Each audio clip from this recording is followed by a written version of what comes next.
자, 151페이지부터 저당권이 나오죠. 저당권의 의의는 점유를 이전하지 않고요. 설정 등기를 통해서 우선 변제받을 수 있는 담보물권이 저당권이다. 뭐 이런 얘기고. 2번 성립해가지고 약정 담보물권이기 때문에 설정 계약과 등기람으로써 성립하는 것이 뭐죠? 원칙입니다. 그래서 1번 계약의 당사자가 나오는데요. 가끔 시험 문제가 나와요. 자, 이런 문제거든요. 을이 갑에게 1억을 빌려줘서 받을 돈이 있는 채권자고요. 갑은 뭐죠? 채무자입니다. 자, 일단 저당권은 어떻게 성립하는 거냐면 저당권자하고 저당권 설정자가 설정 계약을 하고 등기람으로써 저당권이 뭐죠? 성립이 되는 거잖아요. 그럼 첫 번째 생각해 볼 것은 채권자와 저당권자는 원칙적으로 같아야 돼요. 왜냐하면 부종성 수반성이죠. 채권이 없으면 저당권도 없고 채권이 이전되면 저당권도 어떻게요? 쫓아가니까 채권자와 저당권자는 같은 사람이어야 되는데 저당권을 설정해 주는 사람은 채무자일 수도 있고 제3자일 수도 있고요. 제3자가 저당권 설정자라면 이걸 뭐라 그러죠? 물상보증인이라고 하는 거죠. 이런 얘기죠. 제가 돈을 빌려서 제 아파트에 저당권 설정했다면 채무자가 뭐예요? 저당권 설정자인 거고 제가 돈을 빌렸는데 제 친구가 저 대신 담보를 설정해 줬다면 제3자가 저당권 설정자고요. 이러한 사람들 우리가 뭐라 그러죠? 물상보증인이라고 하죠. 그죠? 요즘에는 보증 쓰면 안 되죠. 그죠? 그래서 저는 이렇게 보면은 제가 이제 처음으로 집을 샀을 때 저한테 보증 쓴 친구들이 2명이 있었어요. 그러니까 그거 벌써 한 15년, 20년 전이니까 해줬는데, 근데 그게 막 지금도 굉장히 고맙고요. 그래서 그 친구 2명한테는 아직도 뭐죠? 항상 마음에 짐이 있고 그런데 아무튼 제3자가 저당권을 설정해 줄 수 있고 그 사람이 누구죠? 무상보증인 거죠. 그럼 교재 잠깐 볼게요. 1번 저당권 설정자는 채무자 또는 뭐죠? 제3자. 2번 저당권자 이렇게 해가지고 저당권자는 채권제 하나는 것이 원칙. 부수성이죠. 부수성이 무슨 말이죠? 부종성, 수반성을 줄여서 부수성이라고 해요. 이나 채권자, 채무자, 제3자 사이에 합의가 있고 피담보 채권이 제3자에 기속되어 볼 수 있는 특별한 사정이 있는 경우에는 채권자가 아닌 제3자 명의로 금저당권 등기는 뭐죠? 유효하다. 이렇게 나와 있죠. 그죠? 그럼 생각해 보자고요. 채권자와 저당권자가 불일치되어 있어요. 이러면 원칙 무효입니다. 무효. 그죠? 다만 예외적으로 뭐한 경우가 있어요? 유효한 경우가 있는데 이때는 뭐죠? 2가지 요건이 필요하다는 거죠. 첫째, 채권자, 채무자, 제3자, 3자 간에 뭐가요? 합의가 존재하고요. 2번째, 제3자를 실질적 의미의 채권자, 실질적 채권자라고 볼 수 있다는 특별한 사정이 있다면 예외적으로 뭐죠? 유효한 거예요. 그죠? 근데 이게 좀 문제가 있는 게 뭐냐면 항상 우리 민법 뭐가 중요해요? 원칙이 중요한 과목이잖아요. 그죠? 그래서 원칙을 확실히 기억하셔야죠. 그죠? 그래서 만약에 채권자와 저당권자가 불일치된 경우에는 유효하다 그러면 뭐예요? X에. 또 제3자 명의의 저당권 등기는 유효하다 그러면 뭐예요? X에. 원칙은 뭐죠? 무효입니다. 이유는 채권자와 저당권자는 어떻게 해요? 같은 사람이어야 되니까요. 그 다음에 2번 저당권의 객체해가지고 민법상 부동산과 지상권 전세권이에요. 그러면 생각해 보자고요. 물건의 객체는 물건에 한한다 그러면 X예요. 왜 그러냐면 저당권이라는 물건은 부동산과 같은 물건에 대해서만 설정할 수 있는 것이 아니라 지상권, 전세권과 같은 뭐에도 권리에도 설정할 수 있는 거죠. 이해되시나요? 그죠? 다시 말씀드리면 물건의 객체는 원칙적으로 뭐예요? 물건입니다. 다만 항상 물건인 것은 아니고 물건이 아닌 것이 객체가 될 수 있는데 대표적인 것이 뭐라고요? 저당권. 저당권의 객체는 부동산과 지상권, 전세권이라는 말은 저당권의 객체는 지상권과 전세권과 같은 뭐에도 권리도 객체가 된다는 거죠. 따라서 물건의 객체는 물건에 한한다. 그럼 뭐가 돼요? X가 되는 거고요. 2번 민법 위에 법률이 인정하는 것들은 우리 민법하기도 버겁잖아요. 그죠? 이거 외울 게 아니라 그냥 쭉 읽어보시면 되고요. 3번 피담보 채권 무슨 말이죠? 저당권에 의하여 담보되는 채권을 말하는데 옆에다가 화살표 찍혀가지고 무제한. 그죠? 아무런 제한이 없습니다. 따라서 1번 복잡하게 나와 있지만 뭐 꼭 금전 채권일 필요는 없다. 비금전 채권의 경우에도 일정한 경우에는 뭐죠? 저당권의 객체가 될 수가 있고요. 2번 현존 채권 가능하고 장래 채권, 불확정한 채권도 저당권 설정이 가능하다. 그러면 교재 불가능한 경우가 안 나와 있잖아요. 그죠? 그럼 뭐예요? 저당권에 의하여 담보되는 채권은 뭐죠? 아무런 제한이 없다. 무제한이고요. 따라서 이러이러한 채권을 담보하기 위해 설정하는 것은 불가능하다. 그러면 다 뭐가 돼요? X가 된다. 이런 의미죠. 그 다음 넘겨보시면 저당권의 설정 등기해가지고 필요적 등기사항, 임의적 등기사항은 볼 필요가 없겠죠. 왜요? 그거는 등기법, 공시법에서 나올 문제지 뭐죠? 민법에 나올 문제는 아니니까요. 판례 가지고 나와 있는 것은 특별한 건 아니고요. 요 얘기가 또 나오니까 한번 보시기 바라고. 그 다음에 박스 밑에 3번 존속기간 제한 없고 4번 법적 성질에서 타물권이다. 따라서 자신의 소유물에 대해서는 원칙적으로 뭘 갖지 못하죠? 저당권을 갖지 못한다. 2번 약정담보 물권이고요. 3번 물권이기 때문에 물권적 충구권이 인정되지만 뭐는 없죠? 반환 충구권은 없다.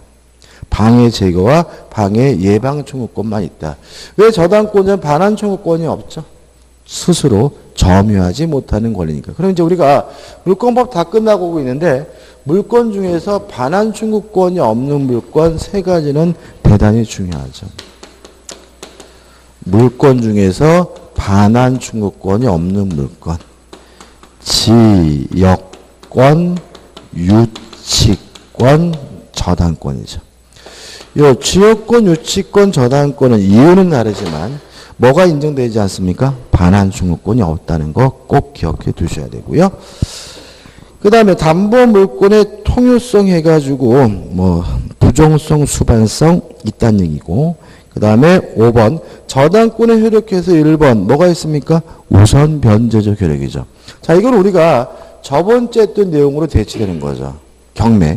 경매가 됐을 때 권리의 소멸 여부는 첫째, 모든 저당권은 무조건 소멸하고, 두 번째, 용익권의 소멸 여부는 최우선순위 저당권과 비교하고요. 세 번째, 유치권은 경매가 되더라도 소멸되지 않는다. 그 다음에 소멸되는 권리가 배당을 받는데 배당 순위는 아무에게나 주어지는 것이 아니라 우선 변제권이 있어야 배당 순위가 주어지는데, 등기된 권리면 등기된 시점, 확정일자 부임차권은 확정일자일을 기준으로 배당 순위가 결정된다. 따라서 저당권도 결국 뭐가 있어요? 우선 변제권이 있으니까 경매가 되면 등기된 순서에 따라서 배당을 받죠. 그 다음 우측에 보시면 2번 저당권의 효력에 미치는 범위에서 피담보 채권의 범위에서 360조가 나오죠. 일단 이런 문제죠. 을이 갑에게 1억을 빌려주고 저당권을 설정했는데 저당권에 의하여 담보되는 이 채권의 범위죠. 법정에 나와 있죠. 원본, 원금 담보가 되고요. 위약금에 관한 약정이 있다면 위약금도 담보가 되고 이자도 담보가 되고요. 지연배상금, 지연 손해배상금도 저당권에 의해서 뭐가 돼요? 담보가 되고 그 다음에 또 실행비용, 경매비용도 저당권에 의해서 담보가 된다. 이 얘기거든요. 여기서 은근히 시험 문제 잘 내고 있는데요. 첫 번째 신경 써야 될 것은 원본 위약금 이자가 저당권에 의하여 담보가 되려면 등기를 해야 되고요. 지연배상금이나 실행비용은 등기하지 않아도 저당권에 의해서 담보가 되는데 주의하실 것은 이자는 뭐죠? 무제한이고요. 지연배상은 몇 년분이죠? 1년분에 안 한다. 아주 시험이 잘 냅니다. 그래서 저당권에 의하여 담보되는 지연배상금은 몇 년분이요? 1년분만 담보가 되고요. 이자는 뭐죠? 무제한으로 담보된다는 거 꼭 기억해 두시기 바랍니다. 2번 목적물의 범위에서 1번 저당권 효력은 부합물에도 미치고 뭐죠? 종물에도 미쳐요. 그럼 이렇게 되는 거죠. 자, 1층 건물이 있는데요. 요 1층 건물에 저당권이 설정이 됐어요. 어디에 돼? 1층에. 그리고 나서 2층으로 뭐가 됐냐면 증축이 됐습니다. 그러면 저당권 효력이 2층까지 미치느냐 안 미치느냐 문제는 결국 부합되느냐 안 되느냐에 의해서 결정된다는 거죠. 만약에 이것이 원칙에 따라서 부합을 하게 되면 저당권 효력이 어디까지 미쳐요? 2층까지 미치므로. 왜요? 저당권 효력은 부합물에도 미치고 뭐에도 종물에도 미치니까요. 경락을 받은 사람은 1층에 대한 소유권뿐만 아니라 2층까지 다 무엇을 갖게 돼요? 소유권을 갖게 되고요. 근데 만약에 이 증축된 부분이 구조상, 이용상, 독립성이 있다는 이유로 부합하지 않았다면 이때는 저당권 효력이 어디에는 미치지 않아요? 2층에는 미치지 않으니까 경락을 받은 사람은 1층에 대해서만 소유권을 취득하고 2층에 대해서는 무엇을요? 소유권을 갖지 못한다. 이렇게 되는 거죠. 자, 여기서 조심할 것은 뭐냐면 다른 거는 안 따져요. 부합됐는지 안 됐는지 가지고만 따져요. 따라서 이 증축된 부분이 무효가 건물이든 미등기 건물이든 그런 건 고려하지 않고요. 또 증축을 저당권 설정 전에 했는지 후에 했는지 그것도 고려하지 않고요.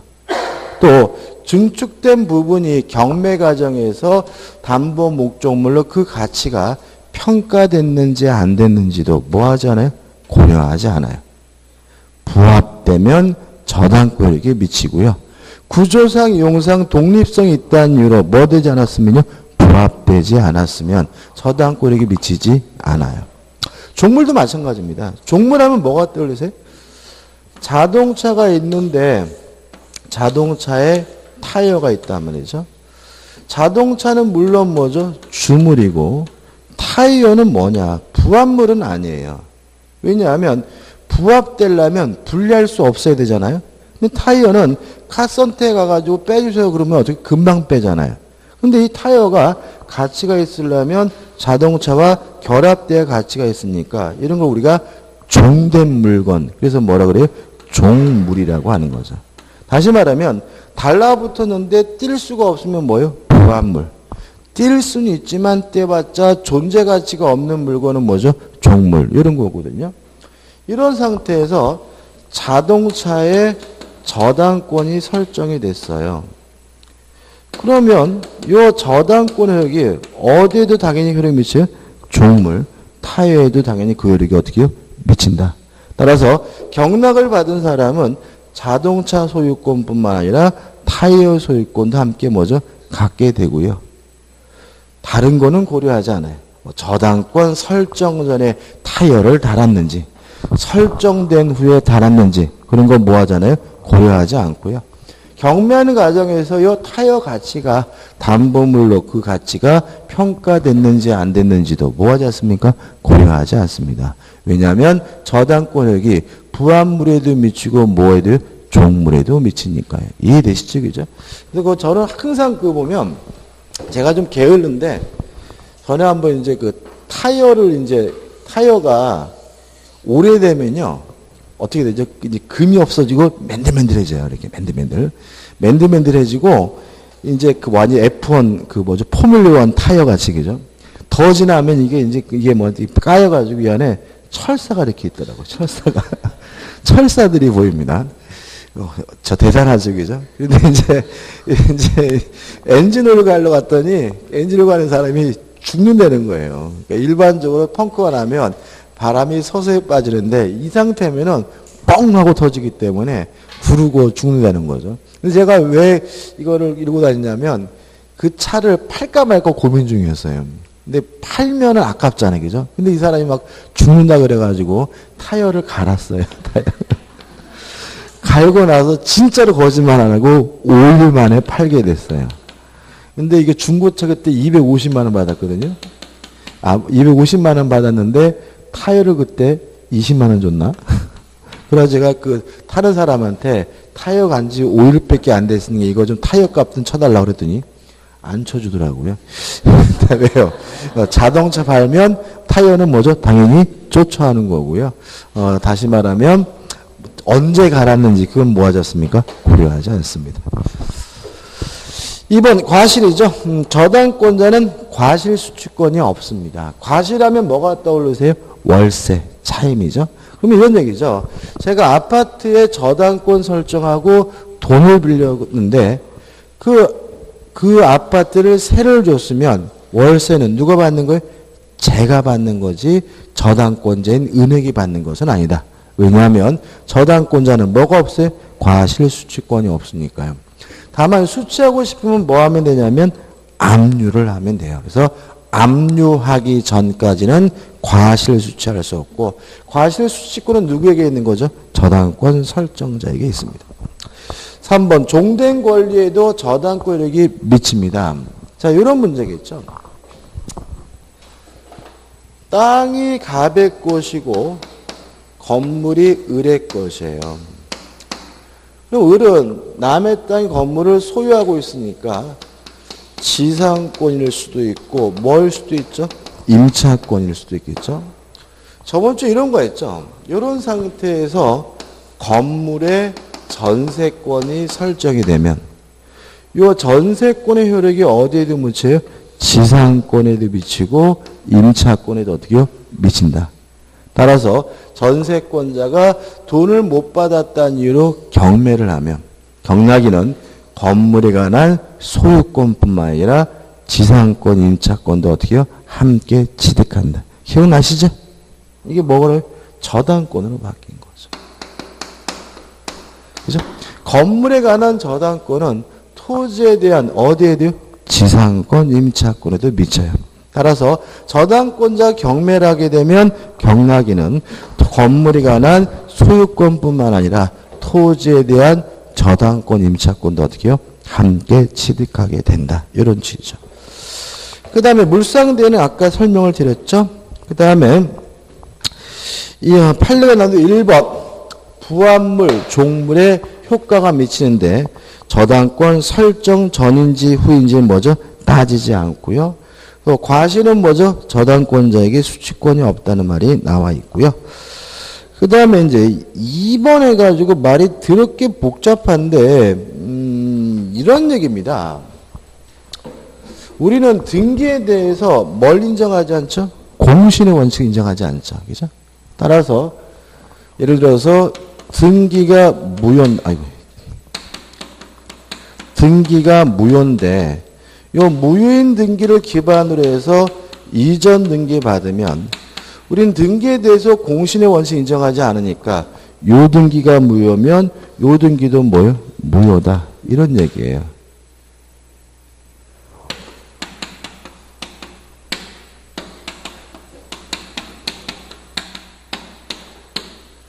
을의 등기가 무효면 병의 등기도 뭐죠? 무효죠.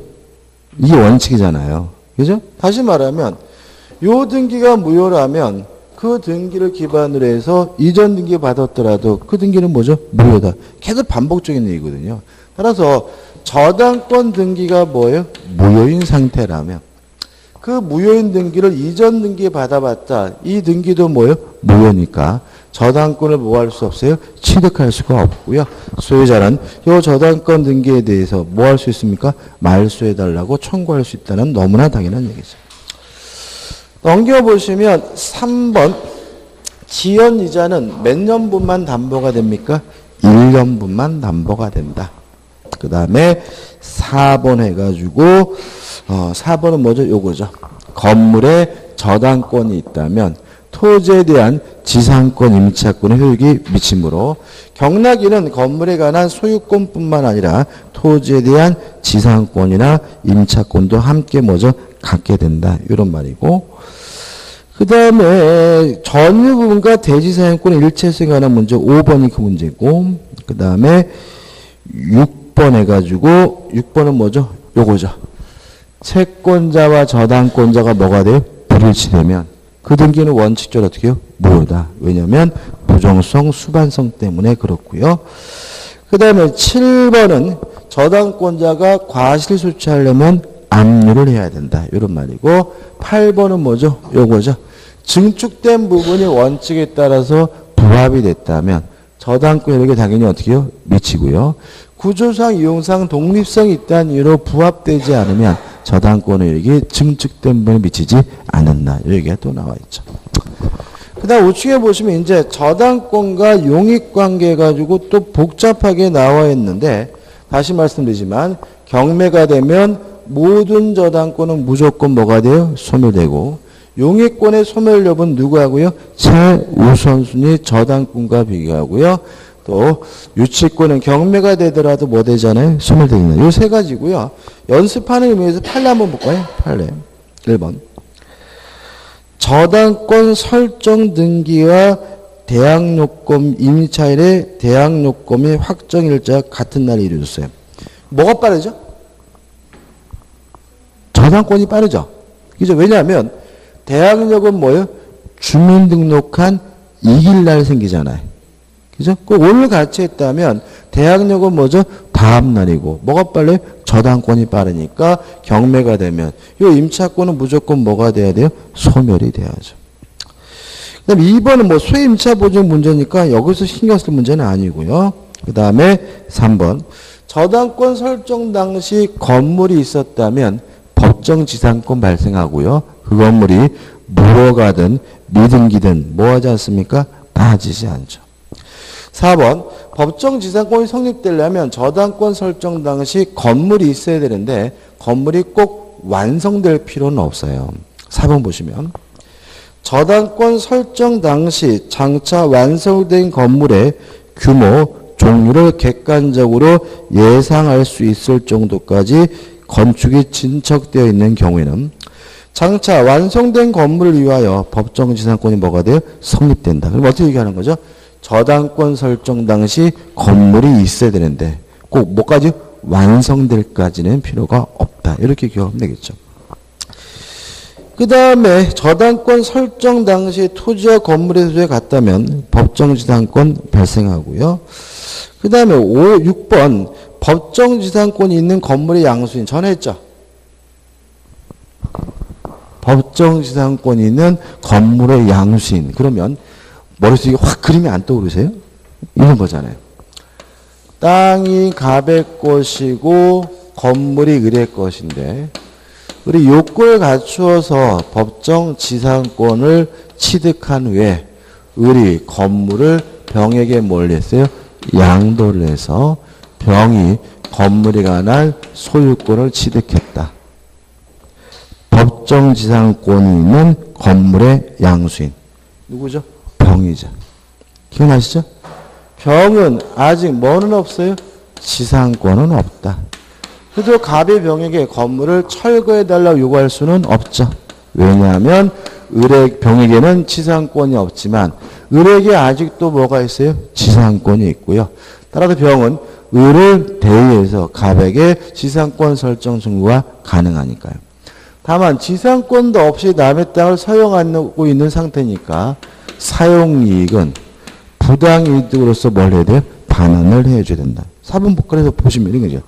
법정 지상권이 있는 건물의 양수인은 그 대지를 점유 사용함으로 인하여 얻은 이득에 대해 부당이득 반환 의무를 진다라는 질문은 뭐죠? 맞는 질문이겠죠. 그죠? 자, 질문 오시고, 그 다음에 넘겨보시면 이제 2번에서 뭐가 나오죠? 일괄경매 청구권이 나오고요. 시험에 이것도 잘 나옵니다. 그래서 기쁘시죠? 한 번 딱 끝낸다는 게, 그죠? 그죠? 항상 이렇게 마지막 되면 기분이 째져요. 그죠? 근데 저, 눈이 말씀드리지만, 그 연습이 좀 필요해요. 그죠? 연습이. 그죠? 그래서 아까 말씀드린 것처럼, 이제 늦게 오신 분에 다시 말씀드리는데, 오시기 전에 뭐죠? 모의고사 풀듯이 문제를 푸시고 오시고, 다음 주는 어디까지 한다고요? 통정 허위 표시까지 할 거고요. 푸실 때 답은 체크하지 마시고 채점을 하시면서 틀렸는지 맞았는지를 뭐죠? 체크하시고 오셔라. 그죠? 이거 말씀드렸고, 그 다음에 이제 문제를 풀 때도 스킬이 필요합니다. 이거 좀 하나 말씀드리면, 그러니까 1번 해가지고 이렇게 나오잖아요. 저는 솔직히 제가 사법시험을 35가지 봤으니까 뭐 횟수만 따지면 15년 동안 사법시험을 공부했죠. 그죠? 객관식 문제를 미친 듯이 연구했고, 미친 듯이. 그러니까 제가 아까 말한 그 당일치기 요령도 막 그러니까는 뭐 저는 이제 못 붙었잖아요. 그죠? 근데 솔직히 이제 1차를 제가 2번 붙었는데, 이제 공부를 저는 그래도 약간 스타일이 성실한 스타일이어서 열심히 하는 편이에요. 근데 열심히 하는 편인데 자꾸 못 붙잖아요. 그죠? 그래가지고 이제 이렇게 붙는 분들 보니까 얘네들은 뭘 하더라고요. 꼭 뭘 하냐면 당일치기를 하더라고요. 근데 특히 이제 2차 시험은 저희 때는 사법시험이 하루에 보는 게 아니라 4일 내지 5일 동안 봐요. 4일 내지 5일. 그러니까 하루에 2과목 내지 1과목에 4일 동안 보는데 저희 때는 시험을 또 7월 달에 봤어요. 7월 달에 보는데 그때 당시 에어컨 틀어주나요? 안 틀어주잖아요. 그러니까 에어컨이 안 틀어주는데 시험을 보통 오전 10시, 9시부터 봐서 한 과목 끝나고 점심 먹고 2과목 끝나고 한 5시 정도 끝냈던 것 같은데, 그 정도 끝나는 그거를 뭐죠? 4일 내지 5일 동안 해요. 근데 이제 저는 안 됐는데 붙은 애들을 보니까 시험을 보고 나면 체중이 막 10kg씩 빠지는 거예요. 10kg씩. 왜 그러나 봤더니 4일 동안 계속해서 당일치기를 하더라고요.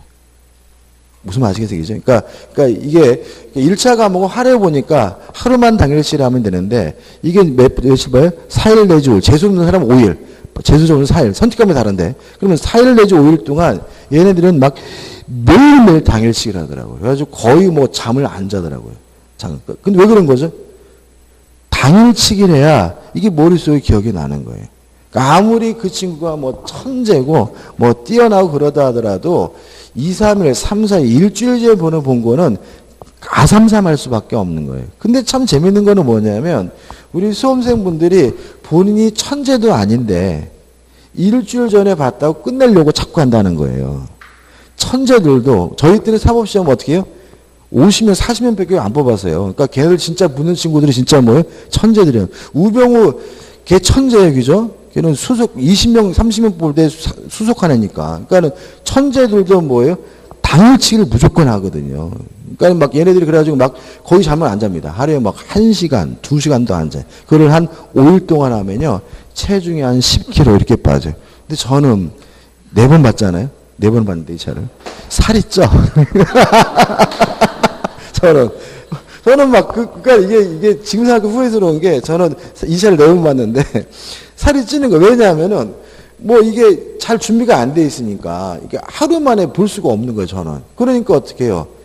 이게 뭐, 오늘 봐도 되겠어. 그러니까 어떻게 했냐, 뭐 밥도 먹고 뭐 이렇게 뭐 이렇게 누워가지고 이렇게 책이나 보고 있고 막 이러면서 오히려 4, 5일 시험 보고 나면 막 체중이 불고 막 제 친구는 막 가지고. 그래서 이제 제가 이제 그 결론이 뭐냐면, 이게 모든 시험의 관건은 뭐죠? 당일치기 하는 게 관건이구나. 이걸 제가 그때 뼈저리게 느꼈고요. 우리도 마찬가지입니다. 그죠? 그리고 객관식 문제를 푸실 때도 안다고 맞히는 건 아니에요. 근데 우리가 조심할 게 뭐냐면 어떤 생각을 버리셔야 되냐면 5개 지문을 다 알아야 맞출 수 있다는 생각을 버리셔야 돼요. 이게 뭐가 문제? 이런 거죠. 우리 수험생분 어떤 생각을 하냐면 1번을 풀고 맞는 것 같아요. 그러면 맞는 것 같다 생각을 하고 2번을 풀고 틀린 것 같아요. 틀린 것 같다 생각을 하고 3번 봤더니 모르겠어요. 그럼 여러분들이 어떤 일을 보시냐면 큰일 났다. 특히 시험장 가시면은 심장이 뭐죠? 콩콩콩 흔들면서 이제 어떻게 고민 모드로 가는 거죠. 고민 모드로 가가지고 또 이제 4번으로 가요. 4번 봤더니 세상에 또 몰라요. 그럼 또 어떻게 해요? 큰일 났다. 고민 모드로 가요. 그러고 나서 5번 보면 어떻게 대충 뭐 맞는 것 같단 말이죠. 그럼 이제 어떻게 되는 거죠? 3번 아니면 4번 둘 중에 난다. 또다시 고민해요.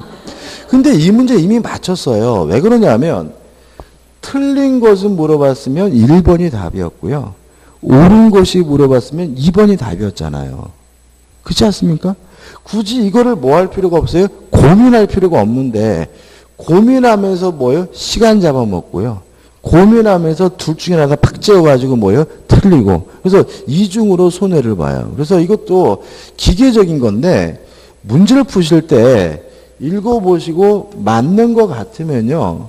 생각만 하지 마시고 모의고사 보실 때는 꼭 뒤에다가 동글뱅이 이렇게 쳐놓으셔야 돼. 그것도 샤프로 치는 것보다는 색연필로 제가 해보니까 연두색이 제일 좋아요.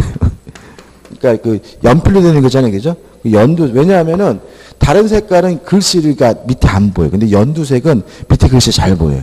별것까지 다 가르쳐드리네. 연두색 색연필을 이용해가지고 읽어보고 읽고 그냥 맞는 것 같으면 맞다라고 생각만 하지 마시고 어떻게 해요? 동글뱅이를 뒤에다 쳐놓으시고요. 2번을 읽어보시고 틀린 것 같으면 어떻게 해요? 틀렸다라고 표시를 하고요. 3번을 읽어봤는데 몰라요? 절대로 고민하지 마세요. 왜냐하면 고민하게 되면 틀리게 돼 있어요. 공인중개사 민법은. 왜냐하면 잘 몰라서 고민한다는 말은 상식이 동원되는 거거든요. 그때. 그럴듯한 걸 찾게 되거든요. 근데 항상 말씀드리지만 민법은 그럴듯하고 상식적으로 보이는 게 항상 뭐예요? 오답이에요. 그래서 고민하게 되면 100% 오답으로 쫓아가고요. 무엇도 잡아먹어요? 시간도 잡아먹어요. 그래서 모르겠으면 모르겠다는 사실을 세모로 표시하는 거예요. 절대로 뭐 하지 마세요? 고민하지 마세요. 모르는 게 고민한다고 시험장에서 뭐 되진 않아요? 해결되진 않아요. 모르면 어떻게 해요? 모른다고. 이것도 모르겠어요? 모른다고. 모르겠어요? 모른다고. 이렇게 체크를 해도 뭐죠? 답이 나왔잖아요. 그래서 우리가 또 이런 거죠. 풀어봤더니 다 모르겠어. 다 세모예요. 그럴 수도 있죠. 이럴 때는 절대로 고민하면 안 돼. 고민하면 무조건 오답이에요. 시간을 잡아먹고 아무거나 찍으면 돼요. 다 모를 때는 아무거나 찍으면 오지 선다니까 20%의 확률이 있는데요. 괜히 이거 맞히겠다고 달려들어가지고 고민하고 있으면 시간도 잡아먹고 100% 틀려요. 이런 거 느끼시나요? 여러분들 학창 시절에는 2번 아니면 3번이다라고 생각했을 때 고민해서 찍으면 확률이 꽤 높았거든요. 근데 민법은 고민해서 찍으면 무조건 X에 틀려요. 왜 그러냐면 고민한다는 것이 결국 뭐예요? 그럴듯하고 말되는 걸 찾기 때문에 항상 뭐로 가게 돼 있어요? 오답으로 가게 돼 있기 때문에 절대로 뭐 하지 마시고요. 고민하지 마시고 그냥 아무거나 찍는 게 확률이 높아요. 이해되시죠? 그죠? 그래서 문제 푸실 때 이것도 모의고사 풀 때 연습하셔야 돼요. 왜냐하면 연습 안 해두시면 시험장에서 못해요. 정신이 없으니. 그래서 연습하실 때 이렇게 읽어보고 맞는 것 같으면 어떻게 해요? 맞았다고 체크를 하고 틀렸으면 어떻게 해요? 틀린다고 체크를 하고 모르겠으면 어떻게 해요? 모른다고 체크를 하고요. 그 다음에 또 이런 분이 있어요. 결정장애. 못 쓰겠대 이거를. 그러니까 이게 뭐냐면 맞는 것 같은 거지 맞은 게 아니니까 자신이 없대. 그래도 해야죠. 그래가지고 만약에 옳은 것을 찾으라고 하는데 옳은 개가 2개가 나왔어요. 그죠? 아무거나 찍는 거예요. 여기서. 뭐 하시면 안 돼요? 고민하시면 안 돼. 무슨 말 아시겠죠? 그러니까 이게 정답이 아니라 여러분들이 뭐예요? 문제를 풀어가는 과정이라고 생각하시고요. 꼭 그걸 어떻게 해요? 꼭 체크하시면 시간 절약되고요. 그 다음에 오류를 줄이고, 그 다음에 뭐죠? 문제를 또 이것도 몇 문제 더 맞출 수 있어요. 이게 묘한 게 과목당 한 문제만 더 맞아도 평균 몇 점이에요? 2.5점이에요. 두 문제 더 받으면 어떻게 해요? 평균 몇 점이에요? 5점이에요. 굉장히 큰 거거든, 이런 것들이. 그러니까는 이것도 모의고사 보시 나중에 또 한번 해보시고요. 해보시고, 이런 것들 하나하나가 결국 뭐예요? 그죠? 역전할 수 있는 기회를 잡을 수가 있어요. 저는 항상 막 요새 걱정이 돼요. 진짜 우리가 올해 처음 시작한 거잖아요. 그죠? 그래서 여러분들이 진짜 많이 붙어야 돼요. 여러분들이, 그래야 저도 이제 어떻게 내년에 또 기분 좋게 강의도 하고, 그죠? 많이 붙어가지고, 와, 거기 되게 많이 붙는 데더라. 이렇게 소문도 나고. 그래, 우리 원장님도 돈 좀 보시고, 그죠? 자, 일괄 연결권인데요. 중요합니다. 자, 이런 문제죠. 나대지인 상태에서 을 앞으로 토지에 대해서 저당권이 설정이 됐어요. 그리고 나서 갑이 순서입니다. 저당권이 설정된 후에 갑이 새롭게 이 토지에 건물을 뭐 했냐면 신축을 했어요. 물론 을은 토지 저당권자니까 갑이 돈을 안 갚으면 토지를 경매하겠죠. 토지가 경매가 돼가지고 병이 경락받았을 때 갑에게 법정지상권이 발생하나요? 안 하나요? 안 한다. 왜냐하면 저당권 설정 당시 뭐가 없었기 때문에? 건물이 없었기 때문에. 이제 이 정도는 이해하시죠? 그죠? 그죠? 법정지상권이 발생하려면 저당권 설정 당시 반드시 뭐가 있어야 돼요? 건물이 있어야 되겠죠? 그러면 이 건물은 뭐가 돼요? 철거가 됩니다. 철거가 되는데 이렇게 되면은 멀쩡한 건물 철거되면 국가적으로도 큰 손해고요. 문제는 채권자도 좋을 거 없고 채무자도 좋을 게 없다는 거예요. 예를 들어서 을이 갑에게 빌려준 돈이 1억이고 경매 예상가가 토지가 1억이고 건물도 1억이다라고 가정을 해볼게요. 이런 상태에서 토지만 경매되면 절대로 1억이 안 나와요. 왜요? 이 땅을 경락받아서 쓰려면 건물을 뭘 해야 돼요? 철거를 해야 되는데 건물 철거한다는 것이 대단히 어렵잖아요. 그죠? 갑은 뭐 할 겁니까? 막 신나통 들고 죽여라 자식들아 막 이럴 거란 말이죠. 그죠? 그래서 결국 뭐예요? 계속 유찰이 돼서 예를 들어서 7,500에 낙찰이 됐다면 을은 받아야 될 돈이 얼마예요? 1억인데 2,500을 들받죠. 갑은 더 큰일 납니다. 왜 그러냐면 땅 경매됐으니까 얼마 날렸죠? 1억 날렸죠. 건물은 반드시 철거되겠죠. 이 사람은 어떤 사람이에요? 철거하기로 결심한 사람이잖아요. 그러니까 7,500 낸 사람이잖아요. 그럼 결과적으로 갑은 얼마 손해봐요? 2억 손해보죠. 건물은 철거돼서 없어지고 땅은 경매되고. 근데 실제로 돈은 얼마밖에 못 갚았어요? 7,500밖에 못 갚은 거죠. 그래서 이런 경우에는 저당권자도 채무자도 좋을 게 없다. 그래서 우리 민법은 토지만 경매하는 것이 FM이지만 토지와 건물을 한꺼번에 싹 경매에 넣을 수도 있는데 이거 우리가 뭐죠? 일괄 경매권이라고 하는 거죠. 자, 그래서 을이 토지와 건물을 한꺼번에 경매를 하면 이제 제값 다 받겠죠? 땅에서 1억 나오고 건물에서 1억이 다 나올 거고요. 다만 이 사람은 어디 저당권자죠? 토지 저당권자니까 토지 대금에서만 우선 변제받을 수가 있고요. 건물 대금에 대해서는 뭐 받을 수 없죠? 우선 변제받을 수가 없습니다. 여기까지가 법조문이에요. 근데 여기서 주의할 점은 두 가지입니다. 첫째 주의할 점은 토지만 경매할지 아니면 일괄 경매할지 저당권자가 자유롭게 선택하는 것이 뭐죠? 가능하다. 따라서 갑의 입장에서는 일괄 경매하는 게 유리하죠. 그래도 갑은 일괄 경매해달라고 을에게 뭐 하지 못해요? 청구하지 못한다. 누구 마음이죠? 을 마음이다. 첫 번째 주의할 점이고, 두 번째 주의할 점은 이러한 일괄 경매가 가능하려면 건물의 소유자가 반드시 저당권 설정자인 갑을 소유해야 돼요. 이유는 뭐냐면 남이 돈을 못 갚았더니 내 건물이 경매된다. 이건 말이 안 되는 거죠. 내가 돈을 못 갚아서 내 건물이 경매되는 건 상관이 없죠. 따라서 건물의 소유자는 반드시 누구여야 돼요? 저당권 설정자 소유해야 되고요. 다른 사람이 건물을 소유하고 있다면 그때는 일괄 경매는 뭐 되잖아요? 허용되지 않는 거예요. 예를 들어서 정이라는 사람이 건물을 신축하고 소유하고 있는 상태라면 일괄 경매 안 되는 거죠. 근데 만약에 정이 신축했더라도 정에서 갑으로 건물이 양도가 돼서 갑이 소유하고 있다면 이때는 뭐가 가능해요? 일괄 경매가 가능하다. 다시 말하면 누가 신축했는지는 고려하지 않고요. 반드시 누가 소유하고 있어야 돼요? 저당권 설정자가 건물을 소유해야 되는 거죠.